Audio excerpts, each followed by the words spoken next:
Yeah, well, I do expect the Supreme Court to take the case. I don't know exactly the timing. President Trump's legal team is, I believe, scheduled to file their brief today.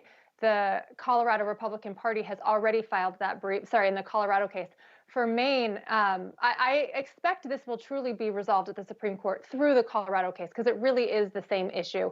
I know the Maine Secretary of State loves to say, oh, well, Maine law required me to remove him because I had an obligation, a legal obligation to look at whether he was eligible. That's completely wrong. This is not a state law issue. This is a constitutional issue, which I believe the Supreme Court will put all of this to bed with the Colorado case. So even though there will be an appeal in the Maine case, because the Colorado case is already at the Supreme Court, I think that will be the case that decides all of this.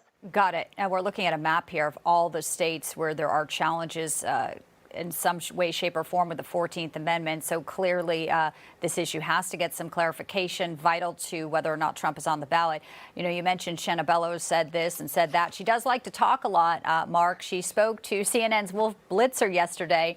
Here's her take again, knowing what she did and how some are receiving it.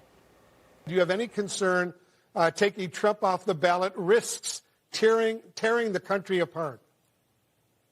My duty under Maine election law and the Constitution and the oath I swore to the Constitution was to look exclusively at the hearing and the evidence before me and make a decision based on the law. Neither political considerations nor personal considerations for my safety could enter into that decision. Mark, do you think she's being coached? I mean, the first interview she did, you know, that night, she was looking down. It looked like she was reading. Now the hand to her heart. I mean, what's your read on her? Some people that I interviewed in Maine say she's truly just an activist here and looking for 15 minutes. Well, you know, I'm a big fan of irony, and to see the people most dedicated to stopping Donald Trump from getting back to the White House engage in activity, which I think will have a direct impact on helping him get back to the White House, is, for a fan of irony, this is a good moment.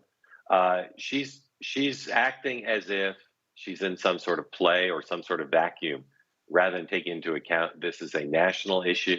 What she's done is at a minimum controversial.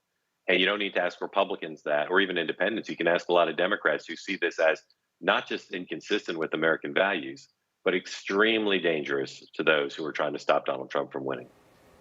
Right. And we've seen some of the people who have these unilateral decisions, Judge Engoron, you know, taking his glasses off, smiling, that some may say as well are sort of taking this in not as maybe the serious manner that it needs to be. Yeah. But clearly we have the Supreme Court, and they will be the ones weighing in, the arbiter here. I want to get your reaction also today about the move to take basically the Bidenomics here. I mean, there is now an impeachment inquiry going on here. The proceedings are set for January 10th. Not a great start for Team Biden. They can't run on Bidenomics. They can't run on the border. The poll numbers continue to sink here. His approval is just at 39%. And when we see all these voters abandoning Biden in 2024, this is what Karine Jean-Pierre explains as the reason. We understand what the American people went through these past 3 years, right? We came out of a pandemic, right? A pandemic that we haven't seen in 100 years. And when the president walked in, the economy was upside down. And so we get it. We get that it's going to take a little bit of time for folks to feel what the Bidenomics has been able to do. That's not something that I'm saying. That's something that economists have said. Mark, I have 30 seconds. So, you know, they're obviously going to try to continue to go after Trump. And it's interesting, the first few visits of the new year where Joe Biden has selected. Can you weigh in on that? Well, he's going back to the Philadelphia area. He seems like he's trying to become president of Philadelphia. He goes so often. But this is the challenge, I think the main challenge. If Joe Biden is going to win, and currently he's the underdog to keep his job, he's going to have to convince people that his policies have been good for them and will be good for them. And the polling on this is quite devastating to him. It's, I think, the most devastating thing he faces. The American people not only don't think his policies have helped their families, a large number of Americans think his policies have hurt their families. It annoys the president to no end, but that's where he finds himself as the year begins.